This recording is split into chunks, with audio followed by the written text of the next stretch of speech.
Dober dan, lepo pozdravljeni pri tej sveti maši. Danes je 5. postna nedelja. Še 2 tedna nas ločita od praznika Jezusovega vstajenja. Lahko se zopet in zopet vprašamo, kako izkoriščamo ta postni čas, kako je z našimi postnimi sklepi, glede molitve, glede odpovedi, posta, glede služenja, koliko smo v teh naših držah že napredovali, koliko smo v teh naših držah že postali bolj podobni Kristusu, koliko smo v teh držah že prišli bližje Bogu, bližje bližnjemu, bližje tudi samemu sebi. Po drugi strani vedno znova, ravno skozi te vaje, skozi ta trud, izkušamo, opažamo, da smo krhki, da nam zmanjka. Da tudi takrat, ko se odločimo, tudi takrat, ko želimo, to velikokrat ni dovolj, pademo, popustimo, nam zmanjka. Jezus nas vabi, da vsakeč, ko pademo, tudi vstanemo, da ne ostanemo na tleh. Največji greh je ostati na tleh. Molimo.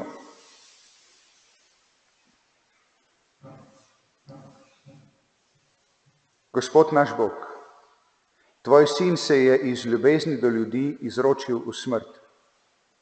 Pomagaj nam, da bomo v taki ljubezni tudi mi zvesto hodili za njim, ki s Teboj v občestvu Svetega Duha živi in kraljuje vekomaj.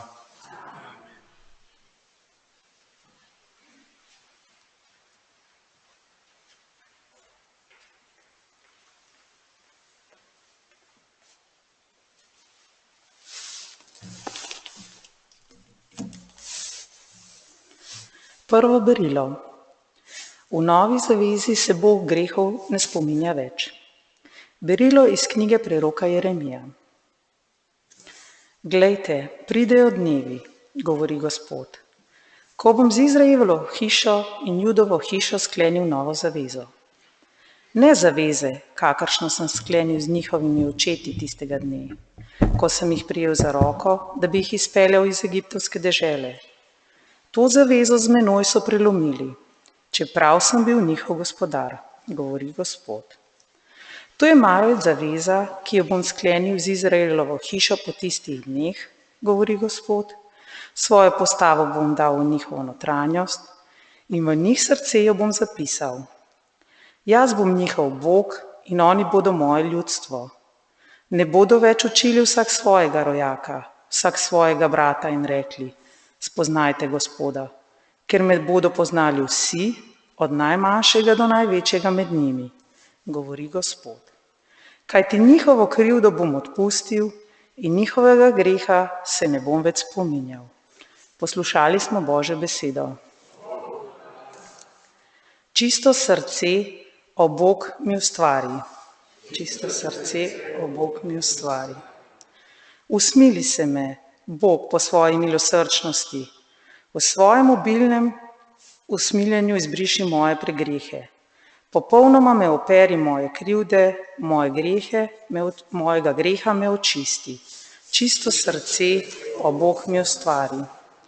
Čisto srce, o Bog mi ustvari, duha stanovitnosti v meni obnovi. Ne zavrzi me izpred svojega obličja, svojega svetega duha mi ne odvzemi.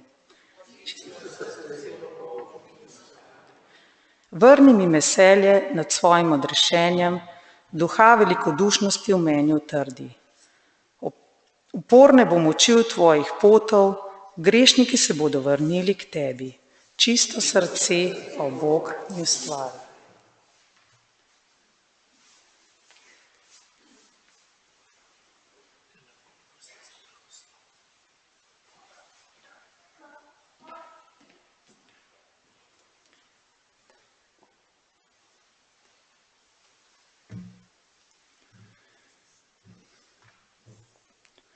Jezus se uči pokorščine in postane začetnik večnega zveličanja.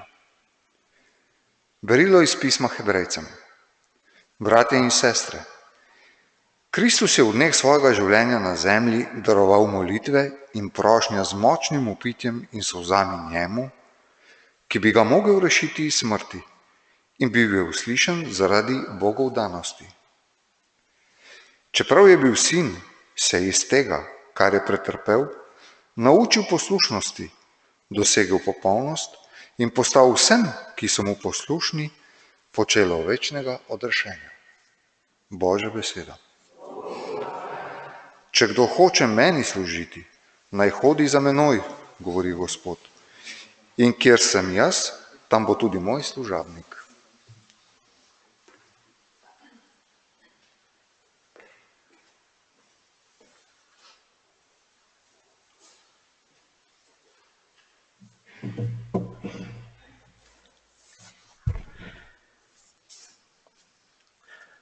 Gospod z vami.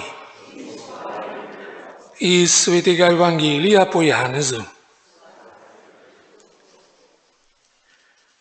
Če seme umre, obrodi obilen sad. Tiste čas je bilo med tistimi, ki so na praznik prišli počastiti Boga, tudi nekaj Grkov. Ti so pristopili k Filipu, ki je bil iz Betsajde v Galileji, in ga prosili: Gospod, radi bi videli Jezusa. Filip je šel in to povedal Andreju. Andrej in Filip pa sta stopila k Jezusu in mu to povedala. Jezus jima je odgovoril: Prišla je ura, da se Sin človekov poveliča. Resnično, resnično povem vam, če pšenično zrne ne pade v zemljo in ne umre, ostane samo. Če pa umre, obrodi obilo sadu. Kdor ljubi svoje življenje, ga bo izgubil.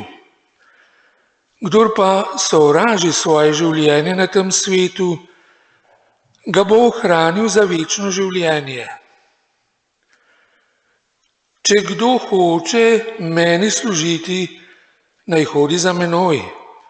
In kjer sem jaz, tam bo tudi moj služabnik.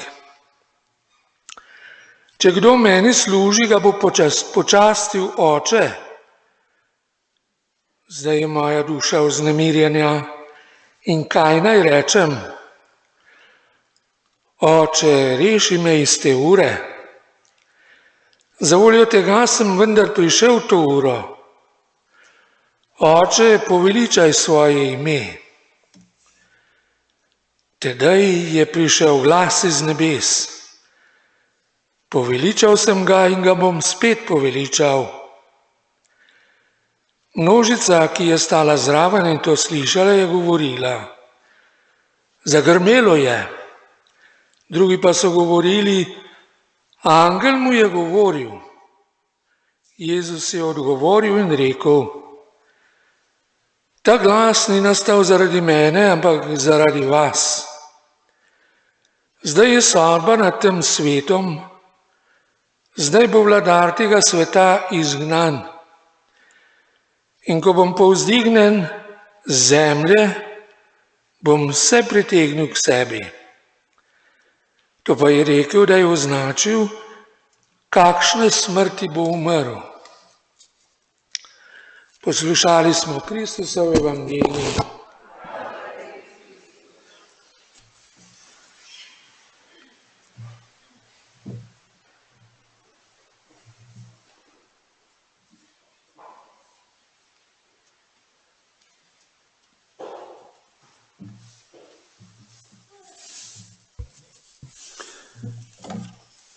Kot smo slišali v uvodu v današnji evangeljski odlomek,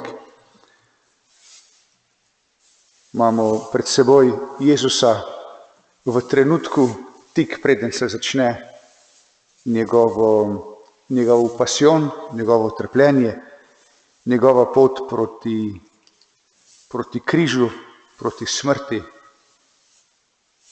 In potem mi že vemo, učenci še ne vejo, proti vstajenju. V tem času, pravi evangelist Janez, je bilo na prazniku v Jeruzalemu tudi nekaj Grkov, ljudje, ki so slišali o Jezusu, ki so morda slišali o njegovih znamenjih, ki so morda slišali o stvareh, ki jih počne, morda tudi uči. V vsakem primeru ljudje, ki so začutili v sebi željo, da bi srečali tega človeka, da bi srečali to osebo. Zanimivo je, kako gredo najprej do Filipa, ki ima tudi grško ime, čeprav je doma iz Galileje. Filip gre potem do Andreja, ki je Jezusu bližje, tudi Andrej je grško ime, da pridejo do njega s to željo videti, spoznati. Pa se mi zdi zanimiva ta želja tudi za nas, kolikokrat se mi vprašamo,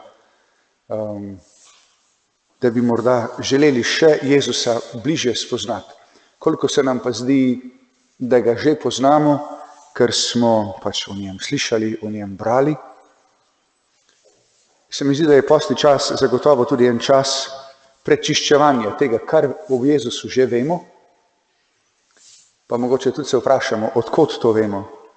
So nam to pripovedovali drugi, smo o tem slišali, smo morda brali svetopismo ali pa smo si te podobe morda samo malo ustvarili sami. Kaj v resnici vemo o Jezusu? Jezus, ko sliši to željo, odgovori na precej neobičajen način. Pravi namreč, če kdo hoče meni služiti, naj hodi za menoj, kjer sem jaz, tam bo tudi moj služabnik. Hoditi za njim zato, da ga spoznamo, ampak kdo je on v resnici? Kaj je njegovo poslanstvo? Sploh, če vidimo samo njegova znamenja, njegove čudeže, njegovo učenje, ali smo v resnici spoznali Jezusa v njegovem bistvu, v njegovem poslanstvu in v njegovi naravi. Jezus namreč o sebi spregovori s preprosto prispodobo pšeničnega zrna, ki je razumljiva vsakemu, ki je kdaj že posadil kakšno seme, ne nujno pšenično. Seme mora umreti, mora izginiti, zato da lahko iz njega zraste nova rastlina. A je to še tisto, kar je seme, ali je to že nekaj novega? Zagotovo pa seme, če ne umre, če ne dopusti, da iz njega požene nova rastlina, ostane nerodovitno, ne rodi. Samo iz nove rastline lahko nastane en nov sad. In v tem smislu seme mora izginiti, se mora pri tem použiti. V semenu je hrana za novo rastlino in ko nova rastlina zraste, vse, kar je bilo od semena, izgine, se spremeni. Ali to pomeni smrt? Verjetno res, na nek način ja. Ali to pomeni tudi, da rastlina popolnoma zgine, da zrno popolnoma zgine? Predvsem se preobrazi, živi, obstaja na drugačen način. In se mi zdi, da Jezus s to prispodobo zelo dobro opiše po eni strani naše strahove in nam po drugi strani ravno na te strahove odgovori pozitivno, z eno tolažbo, z eno razlago. Namreč, velikokrat, ko smo pred nalogo ljubiti, ko smo pred nalogo na nek način umreti samemu sebi, svojim volji, svojemu pravu, svojim željam, zato da bi lahko slišali nekoga drugega, ki je morda tudi v stiski, zato da bi lahko prišli bližje, zato da bi lahko ljubili, da bi lahko služili, vedno znova je v nas potem tudi strah. Če mene več ne bo, če bom ljubil toliko, da se razdam v ljubezni popolnoma, kaj bo še ostalo od mene? A še bom, ali mi pa ne bo več?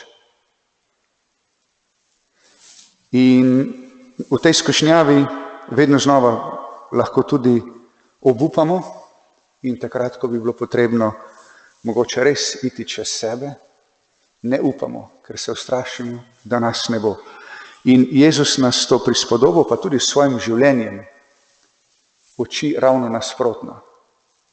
Da samo takrat, ko morda izginemo v ljubezni, v služenju, takrat v resnici postajamo to, kar moramo biti. Takrat v resnici uresničujemo sami sebe in takrat, če kdaj smo, takrat v resnici smo. Ko služimo, ko ljubimo, ko se darujemo. In na ta način smrt ali tista ob koncu življenja ali pa res te majhne vsakdanje smrti, vsakdanja umiranja, svoji sebičnosti, svojim željam, iz ljubezni, samo na ta način v resnici naše življenje dobiva smisel, dobiva polnost. Ker mi postajamo podobni Bogu. Bog je tak, da iz ljubezni do drugih da samega sebe. Jezus nam pokaže to tudi kot učlovečena Božja beseda. Jezusu nihče ne ukrade življenja, pa kakorkoli se zdi, da je nasilje ljudi tisto, ki Jezusa pripelje na križ, kjer ostane pribit in umre, ampak v resnici, če danes dobro poslušamo ta evangeljski odlomek, Jezus je tisti, ki se daruje. Jezus izbira, Jezus odloča in Jezus potem tudi sprejme. In reče, iz ljubezni, ne iz občutka dolžnosti, Bog ne daje iz strahu do Boga Očeta, ampak iz ljubezni Jezus uresniči to, kar čuti in prepozna, da je Očetova volja, to, kar je volja nekoga, ki ga ljubi, to, kar je volja tistega, ki ljubi svoje otroke, in Jezus v tem prepozna svoje poslanstvo in tudi svojo željo ljubiti otroke svojega očeta, kakor brate in sestre. In iz ljubezni je Jezus pripravljen narediti karkoli je potrebno. Da bi nas to njegova drža, to njegovo poslanstvo tudi nas navdihovalo, nas učilo tega, kaj je v resnici pomembno. Zato, da bo takrat, ko se bomo tudi mi srečali s smrtjo, kot rečeno, ali na koncu življenja, ali pa vsak dan v teh majhnih odločitvah, ko je treba sprejeti en kompromis, pa moram vsaj malo popustiti, pa moram vsaj malo umreti samemu sebi, da bo lahko smrt ne neka tujka, ki nam bo nekaj ukradla, ki nam bo nekaj vzela, ampak da jo bomo v resnici lahko prepoznali kot sestro, ki prihaja zato, da nam omogoči, da lahko v resnici vse svoje življenje izpolnimo in uresničimo kot darovanje. Na ta način, kot rečeno, postajamo podobni Bogu in vstopamo v eno življenje, kjer smrt nima več moči. Vstopamo v življenje Boga, ki je večno. Da bi lahko prispodoba pšeničnega zrna v nas našla eno mesto, v katerem se bo naselila, bo rasla, bo vplivala na naše misli, besede in dejanja in bo dejansko postala naše vodilo.